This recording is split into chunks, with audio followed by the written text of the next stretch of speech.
আজকে আমরা শুরু করছি হিন্দির খুব গুরুত্বপূর্ণ একটা ক্লাস, যে ক্লাসটা না করলেই নয়, কারণ প্রত্যেকটা চ্যাপ্টার কিন্তু আমাদেরকে ভালো করে শিখতে হবে।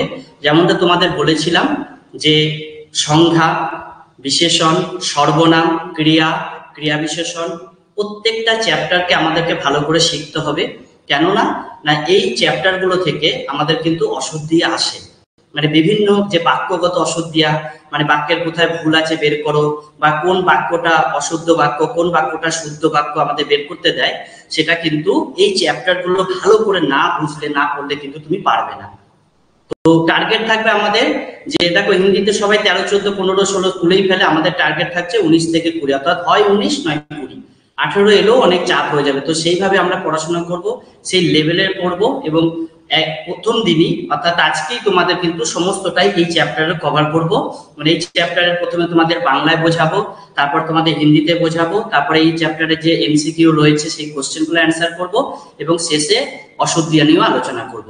আশা করি তোমাদের সমস্ত ক্লাসটাই ভালো লাগবে, এবং তোমরা প্রতিদিন ক্লাস করবে এবং অফ করবে না, এবং যেগুলো শেখাবো সেগুলো তোমরা ভালো করে বাড়িতে প্র্যাকটিসও করবে এবং ভালো করে মন দিয়ে শিখবে, মনে রাখবে। ঠিক আছে, চলো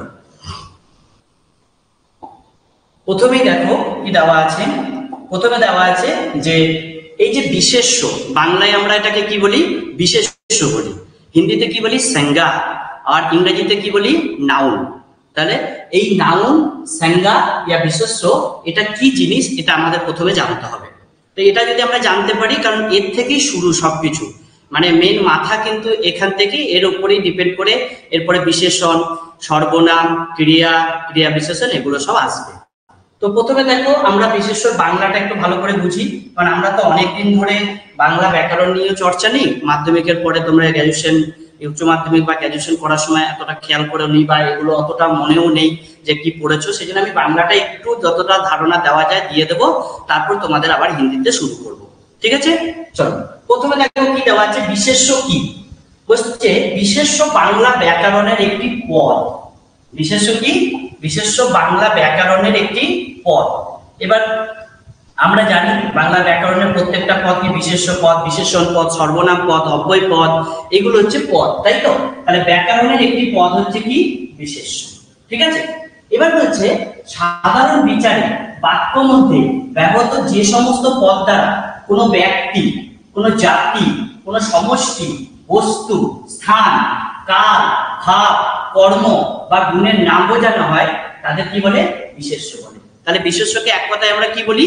যে কোনো বাক্যের মধ্যে যে সমস্ত শব্দ ব্যবহৃত হয়, যে শব্দগুলির দ্বারা বা যে পদটির দ্বারা কোনো ব্যক্তি, জাতি, মানে ব্যক্তি মানে ধরো কারোর নাম বললাম, ঠিক আছে, রাম, কোনো জাতি বললাম, মনুষ্য জাতি, পশু জাতি, কোনো সমষ্টি বললাম, একটা দল বললাম, সভা, জনগণ, এইগুলো, কোনো বস্তু, কোন একটা বস্তু, ধরো মনে হলো আলু, পেঁয়াজ, ঠিক আছে, কোন স্থানের নাম, সিকিম, গোয়া, এই টাইপের জিনিসগুলোর কথা বলেছে। তো এইগুলোকে যখন নির্দিষ্ট করে বোঝাবে, তখন কি তাদের কি বলে? বিশেষ্য। এবার এই বিশেষ্যের মধ্যে বিভিন্ন ভাগ আছে, কখনো নাম বোঝাবে, কখনো নাম ছাড়া পুরো সমগ্র জাতিকে বোঝাবে, সেগুলো কিন্তু রয়েছে। তাহলে আমরা বিশেষ্য সম্পর্কে কি জানলাম? আমরা বিশেষ্য সম্পর্কে জানলাম যে যে পদ দ্বারা কোনো ব্যক্তি, কোনো জাতি, কোনো সমষ্টি, বস্তু, স্থান, কাল, ভাব, কর্ম বা গুণের নাম বোঝানো হয়, তাদের কি বলে?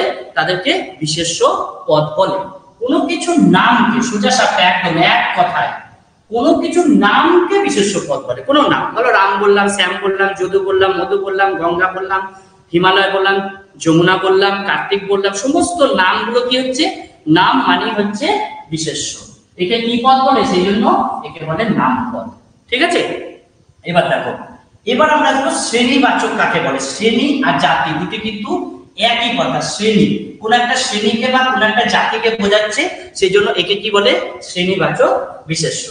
তাহলে যে বিশেষ্য পদের সাহায্যে কোনো প্রাণী বা বস্তুর সামগ্রিক, মানে সমগ্র, মানে পুরোটা সামগ্রিক নাম বোঝায়, তাকে জাতিবাচক বিশেষ্য বলে। যেমন মানুষ, মনুষ্য জাতিকে বোঝাচ্ছে। নদী, সমস্ত নদীগুলোকে বোঝাচ্ছে। বই, সমস্ত বইগুলোকে বোঝাচ্ছে। রাজা, সমস্ত রাজাদের বোঝাচ্ছে। অর্থাৎ সামগ্রিকভাবে সমস্ত জিনিসকে যখন বোঝাচ্ছে, কোন একটা শ্রেণীকে বা কোন একটা জাতিকে বোঝাচ্ছে, তখন আমরা তাকে কি বলবো? শ্রেণীবাচক বা জাতিবাচক। ঠিক আছে, একদম ক্লিয়ার, জলের মতো জিনিস। মানে একটু যদি মন দিয়ে পড়ো, মানে আমাদের ব্রেনের 100% ইউজ তো আমরা সবসময় করতে পারি না, যদি তুমি 50% ইউজ করো তাও কিন্তু তুমি শিখে যাবে। ঠিক আছে, খুব কঠিন কিছু নেই, মানে এমন মানসিকতা রাখতে হবে যে হ্যাঁ আমি পারবো, আমার পক্ষে সম্ভব। প্রথমেই যদি ভেবে নি না আমার দ্বারা হবে না, তাহলে তোমার ব্রেনের 10% ইউজ হচ্ছে না। খেয়াল রাখতে হবে, যদি আমাদের ব্রেনের ক্ষমতা, আমাদের যা বোঝার ক্ষমতা, আমাদের যা মুখস্থ রাখার ক্ষমতা, তার যদি আমরা 50% ব্যবহার করি না, এগুলো জল হয়ে যাবে। তুমি মোটামুটি ভেবে না যে 50% ইউজ করবে। ঠিক আছে, দেখো এরপর কি বলেছে, নামবাচক। নাম, সোজা সাপটা কথা হচ্ছে, নাম যদি বোঝায়, মানে বুঝে গেল যে কোনো একটা নির্দিষ্ট ব্যক্তি বা কোনো একটা নির্দিষ্ট স্থানকে নির্দিষ্ট করে বোঝাচ্ছে। নির্দিষ্ট মানে শুধু নদী নয়, গঙ্গা বলছি তার মানে ওই নদীটাকেই বলছি, দামোদর বলছি মানে ওই নদীটাকে বলছি, হিমালয় বলছি মানে ওই পাহাড়, ওই পর্বত, হিমালয় পর্বতটাকে বলছি, আন্দিজকে বলছি না। অর্থাৎ সমগ্র পর্বতের মধ্যে, সমস্ত নদীর মধ্যে, সমস্ত বইয়ের মধ্যে যদি কারো একজনের নাম নির্দিষ্ট করে আমি উল্লেখ করে বলে দেয়, বা আমি বুঝতে পারি যে এটা এই ব্যক্তিকে আলাদা করছে অন্যদের থেকে, নির্দিষ্টকরণ চলছে, তখন আমরা তাকে কি বলবো, তখন আমরা তাকে বলবো নামবাচক বা ব্যক্তিবাচক বিশেষ্য।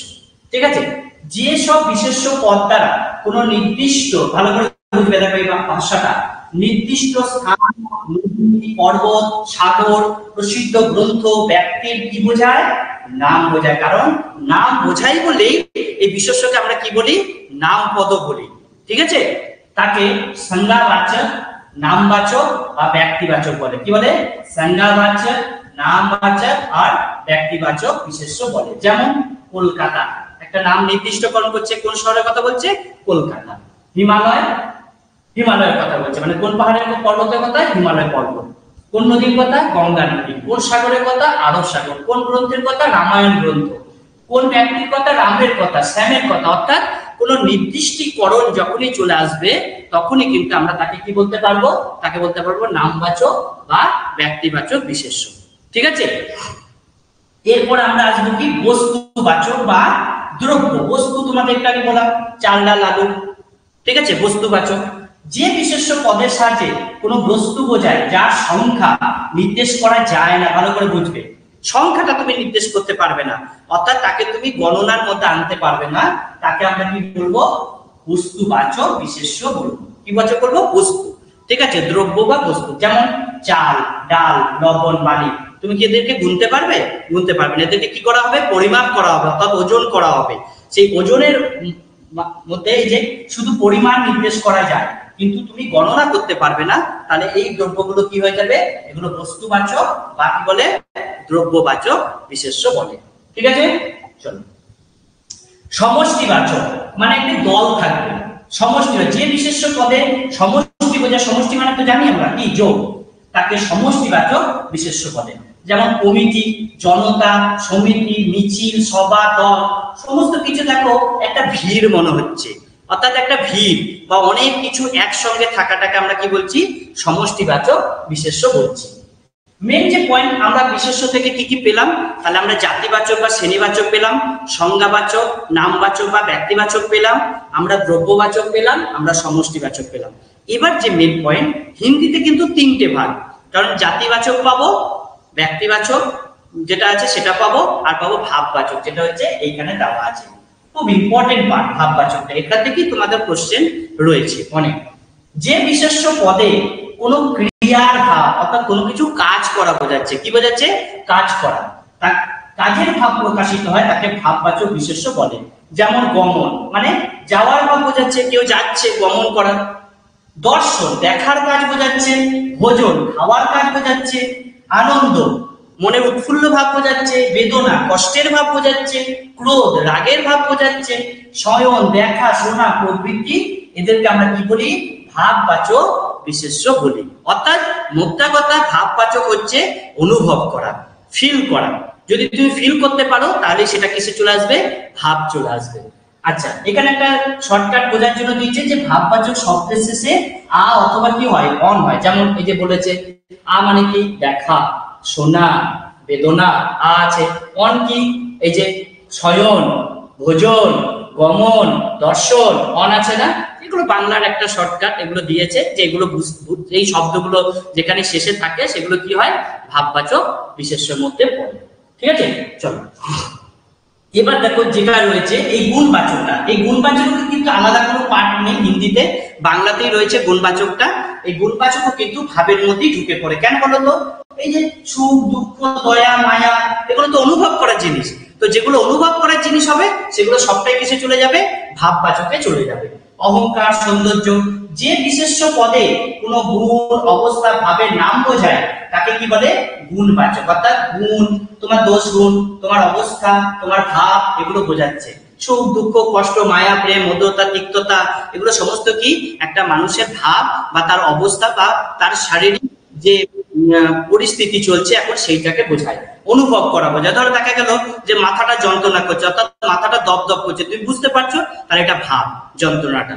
তো এইভাবে বিশেষভাবে মনে রাখতে হবে যে জাতিবাচক, যেগুলো জাতিবাচক, ধরো দেখা গেল যে পাহাড় পর্বত, আমি যে নদী, ঠিক আছে, গ্রন্থ, এই যে জাতিবাচক বিশেষের সাথে বস্তুবাচক পার্থক্য এই যে জাতিবাচকের বহু বচন হয় কিন্তু বস্তুবাচকের হয় না। যেমন কি বলছি, জাতিবাচক মানে ধরো আমি বললাম পাহাড়, কি বললাম পাহাড়, এর কিন্তু তুমি বহু বচন পাবে, মানে পর্বতকে তুমি পাহাড়কে তুমি প্লুরালে করতে পারবে, কিন্তু বস্তুবাচক অর্থাৎ চাল রাইস, রাইসকে তুমি কিন্তু বহুবচন করতে পারবে না। কেন, এ অলরেডি নিজে থেকেই বহু বচন, তাই না? যেমন আমরা রাইসকে রাইসিস, অয়েলকে অয়েলস, সল্টকে সল্টস এরকম কিন্তু বলি না। কেন না, কারণ এরা নিজে থেকে কিন্তু প্লুরাল, এরা বহু বচন নিজে থেকে। কিন্তু পাহাড় কি হয়েছে, পাহাড় যে শব্দ রয়েছে সেটা কিন্তু আমাদের থাকে, ঠিক আছে, হিল বা মাউন্টেন ওগুলো এস যোগ করে কি করতে হয়, প্লুরাল করতে হয়। রিভারকে আমরা কি বলি, রিভার্স বলি, তাই না? নদীকে তুমি কিন্তু প্লুরাল করতে পারবে রিভার্স, কিন্তু তুমি অয়েলকে অয়েলস বলতে পারবে না। তো এইটা হচ্ছে বেসিক একটা পার্থক্য। এবার দেখো আমরা হিন্দিটা আলোচনা করব এবং হিন্দি আলোচনা করার পরে বাকি যেগুলো রয়েছে সেগুলো আলোচনা করব। ঠিক আছে, প্রথমে দেখো আমরা এসে আবার কি संज्ञा, संज्ञा বিশেষ্য और क्या নাউন, এর খুব ইজিলি ভাবে আমরা শিখে যাব, বুঝতে পারবো। প্রথমে বলেছে পরিভাষা, यानी মানে কাকে বলে, किसी व्यक्ति वस्तु स्थान और भाव यानी गुण, বললাম না गुण কিসের মধ্যে চলে যাবে, ভাবের মধ্যে চলে যাবে, के नाम को संज्ञा कहते हैं। তাহলে किसी व्यक्ति वस्तु स्थान और भाव के गुण के नाम को क्या कहते हैं, संज्ञा कहते हैं। पुस्तक, कलम, गाय, रवि, गोपाल, पंकज, सुंदर, मानवता, बचपन आदि মানে ইত্যাদি, এই সমস্ত শব্দ অর্থাৎ এই সমস্ত পদ যে বাক্যে থাকবে তাদেরকে সেখান থেকে আমরা কি বের করতে পারবো, সংজ্ঞা বের করতে পারবো, অর্থাৎ বিশেষ্য বের করতে পারবো। ঠিক আছে, তাহলে বিশেষ্য কি, বিশেষ্য হচ্ছে কোনো ব্যক্তি বস্তু স্থান আর ভাব গুণলে নামটাকে কি বলছে, সংজ্ঞা या বিশেষ্য বলছে। देखो संज्ञा या विशेष्य के भेद, कितने भेद है, प्रमुख 3 भेद है। संज्ञा के निम्नलिखित 3 प्रमुख भेद होते हैं। क्या क्या है, जातिवाचक है, व्यक्तिवाचक है और भाववाचक है। एक কথায় যদি বলি জাতিবাচক, জাতিবাচক কাকে বলছে, জাতিবাচক বলছে যদি আমরা কোন একটা জাতিকে বোঝাচ্ছি, অর্থাৎ সমগ্র মানে নদী পাহাড় পর্বত বই, ঠিক আছে, এগুলোকে জাতিকে বোঝাচ্ছে। ব্যক্তিবাচকে কি বলবো, শুধু নাম বোঝাবে, কেমন, যেমন নামগুলো বললাম রাম শ্যাম যদু মধু, নদী মানে নদী নয়, মানে গঙ্গা নদী, যমুনা নদী, দামোদর নদী, এগুলোকে কি বলছে, ব্যক্তিবাচক বলছে। ভাববাচক কি বলছে, যেগুলোকে আমরা কি করতে পারবো, যেগুলোকে আমরা অনুভব করতে পারবো, যেগুলোকে আমরা দোষ গুণ অবস্থা পরিমাপ বিষয়কে আমরা বুঝতে পারবো, সেটাকে কি বলছে আমাদের ভাব, সেটাকে বলছে ভাববাচক সংজ্ঞা। ঠিক আছে, তাহলে জাতিবাচক হচ্ছে কি সমগ্র জাতি বা শ্রেণীকে বোঝাবে, ব্যক্তিবাচক কি নির্দিষ্ট নামকরণ বোঝাবে, ভাববাচক কি কোন একটা দোষ গুণ অবস্থা পরিমাপ বা কোন একটা বিষয়কে অনুভব করতে পারবো, তখন আমরা এটাকে কি বলবো, তখন এটাকে বলবো ভাববাচক সংজ্ঞা। ঠিক আছে, নেক্সট দেখো জাতিবাচক সংজ্ঞা।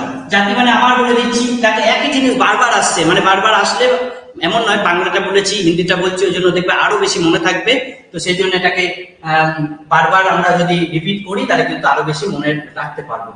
जिन संज्ञा शब्दों से किसी वस्तु या व्यक्ति की जाति का बोध, जाति यानी बार बार बोलছি জাতি মানে সমগ্র কিছুকে বোঝাবে, उन्हें जातिवाचक संज्ञा कहते हैं। গায়, মানে ধরো গরু জাতিকে হয়ে যাবে। তো গরুর নাম চলে এলে জার্সি গরু বা দেশি গরু বা অন্য কোনো নাম দিয়েছে তখন কিন্তু চলে আসবে কিসে, সেটা ব্যক্তিবাচকে। मनुष्य जाति, सेना, घर, बंदर, पशु, पक्षी, नदी, पहाड़, कुर्सी, এগুলো কিসে চলে আসবে, এগুলো চলে আসবে কিসে, জাতিবাচক, অর্থাৎ সমগ্র জাতিকে এরা নির্দেশ করছে। এরপরে চলে আসবে কিসে, ব্যক্তিবাচকে। जिस शब्द से किसी एक ही वस्तु, এটা ভালো করে খেয়াল করো, একটু আগে যখন বললাম বাংলাতে যে যদি আমি নির্দিষ্ট করে কোনো একটা বস্তুকে, কোনো এক ব্যক্তিকে, কোনো একটা নদীকে বুঝতে পারি, চিনতে পারি, তাহলে সেটা কিসে চলে আসবে, ব্যক্তিবাচকে চলে আসবে। অর্থাৎ जिस शब्द से किसी एक ही वस्तु, ব্যক্তি या पदार्थ का बोध, কোন একটা নির্দিষ্ট বস্তু, কোন একটা নির্দিষ্ট ব্যক্তি বা কোন একটা নির্দিষ্ট পদার্থকে যদি আমরা বুঝতে পারি, তাহলে আমরা সেটাকে কি বলতে পারি, বলতে পারি ব্যক্তিবাচক। उसे व्यक्तिवाचक संज्ञा कहते हैं। जैसे कि हिमालय, गंगा, रामायण, कंजिका, ईशान, वाराणसी, सिक्किम, প্রত্যেকটা একটা নির্দিষ্ট নাম বোঝাচ্ছে। এই নামগুলোকে আমরা কি বলছি, এই নামগুলোকে বলছে ব্যক্তিবাচক সংজ্ঞা। একটা নামবাচক, ব্যক্তিবাচক বা संज्ञावाचक विशेष्য। এরপরে দেখো, जिस संज्ञा शब्द से किसी वस्तु या व्यक्ति के गुण, धर्म, दशा या व्यापार आदि का बोध होता है, उसे क्या कहते हैं, भाववाचक। भाव यानी মনের দুঃখ, কষ্ট, বেদনা, কোথায় যাওয়া আসা, কাদা, যন্ত্রণা অনুভব করা, এগুলোকে কি বলে, এগুলোকে বলে ভাববাচক সংজ্ঞা। তাহলে जिस संज्ञा शब्द से किसी वस्तु या व्यक्ति का गुण, धर्म, दशा या व्यापार आदि का बोध हो, उसे भाववाचक संज्ञा कहते हैं। जैसे कि लंबाई, मिठाई, मिठास, पशुता, मनुष्यता, नम्रता, शांति, मित्रता, सुंदरता, भलाई, चाल, समझ, बचपन, সমস্ত কিছু দেখো একটা দোষ, গুণ, অবস্থা, পরিমাণ, যেগুলোকে বুঝতে পারছি অর্থাৎ অনুভব করতে পারছি, যে সেগুলোকে আমরা কি বলছে, ভাববাচক সংজ্ঞা বলছে। এই ভাববাচক সংজ্ঞা কিন্তু খুব ইম্পর্টেন্ট পার্ট, ঠিক আছে। ভাববাচক সংজ্ঞা থেকে কিন্তু আমাদের অনেক প্রশ্ন আসবে এবং সেগুলোকে তৈরি করতে হবে, মানে ভাববাচক সংজ্ঞায় আসতে হবে, ঠিক আছে। আবার ইয়ে থেকে, জাতি থেকে ভাবে আসতে হবে, ব্যক্তি থেকে ভাবে আসতে হবে, এরকম ভাববাচক সংজ্ঞায় পরিবর্তন থাকবে। এই যে বলেছে ভাববাচক সংজ্ঞা বানানে কা নিয়ম, কিভাবে ভাববাচক সংজ্ঞা আমরা তৈরি করব, বিশেষ্য থেকে বা বিশেষণ থেকে বা অব্যয় থেকে, ক্রিয়া থেকে ভাববাচক সংজ্ঞা আমরা কিভাবে তৈরি করব সেটা দেখা এখানে দেওয়া আছে। भाववाचक संज्ञाएं जातिवाचक संज्ञा, विशेषण, क्रिया, क्रिया विशेषण, सर्वनाम तथा अव्यय से निम्नलिखित प्रत्यय लगाकर बनाई जाती है। की प्रत्यय, তয়ে বয়ে, মানে মনুষ্য থেকে মনুষ্যত্ব, তাহলে তয়ে বয়ে। এবার আপনা থেকে আপনা পান, মানে আপনা মানে হচ্ছে সর্বনাম, তাহলে সেটাকে ভাববাচক করলে আপনা পান। তারপর পা, তা, প, হস্যই মানে অন্তুস্থ, আস, ই, বাট মানে হচ্ছে ঘবড়ানা, ঘবড়াহট, ঠিক আছে, সাজানা, সাজাওয়াট, এই যে টাইপের এই যে বাট, আপ, এগুলো থাকে, তাহলে এগুলো কি চলে আসবে, ভাববাচক সংজ্ঞাতে তৈরি হবে, ঠিক আছে। তো এইরকম ভাববাচক সংজ্ঞা কিন্তু আমাদেরকে বানাতে দিতে পারে। তা আমরা কিভাবে বানাবো না, যখনই এরকম ভাববাচক সংজ্ঞা তৈরি করতে হবে তখন আমাদের কি থেকে যেতে হবে, জাতিবাচক থেকে বিশেষণ, ক্রিয়া, ক্রিয়া বিশেষণ, সর্বনাম হিসেবে প্রত্যয় লাগাতে হবে। কি লাগাতে হবে, প্রত্যয়। প্রত্যয় লাগালে আমরা কি পাবো, ভাববাচক সংজ্ঞা তৈরি করতে পারবো, ঠিক আছে। চলো এবার জাতিবাচক সংজ্ঞা থেকে, সর্বনাম থেকে, বিশেষণ থেকে, ক্রিয়া থেকে, ক্রিয়া বিশেষণ, অব্যয় থেকে কি করে ভাববাচক সংজ্ঞা তৈরি করেছে তার এক্সাম্পল কিন্তু এখানে দেওয়া আছে।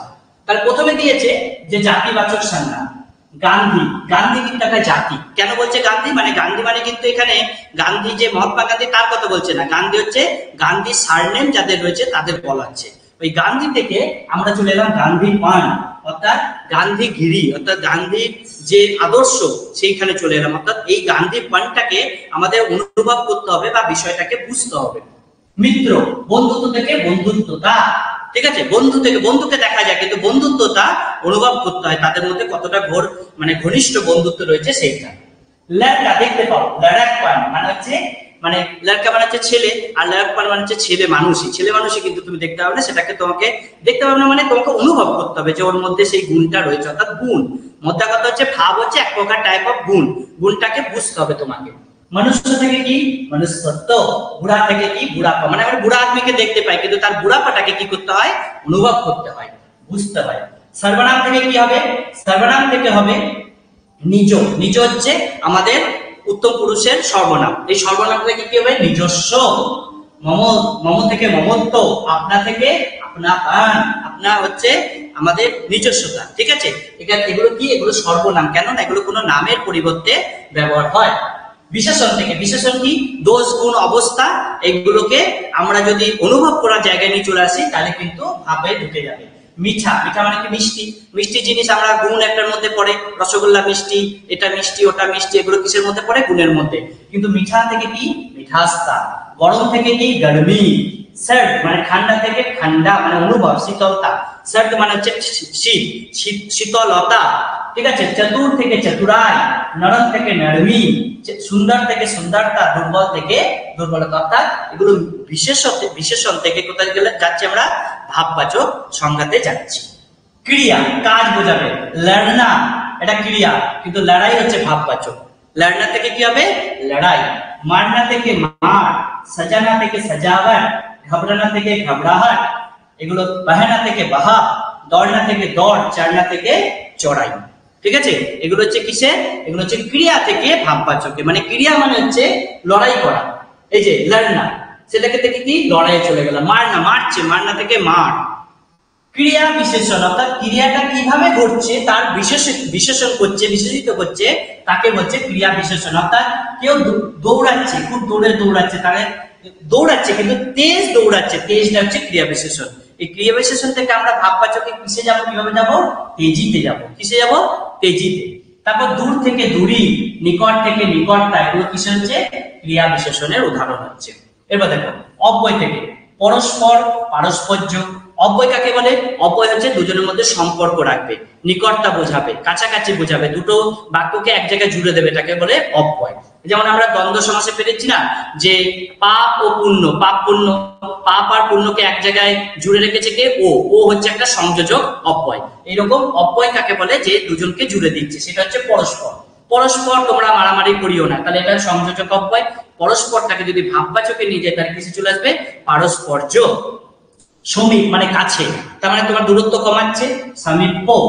বিশিষ্ট মানে বৈশিষ্ট্য, পূর্ণ থেকে পূর্ণতা, নিকট থেকে নৈকট্য, সাবাস থেকে সাবাসী, এগুলো হচ্ছে অব্যয় থেকে তোমার ভাববাচক সংজ্ঞা। তো এই লিস্টটা ভালো করে তোমরা মুখস্থ করে নেবে।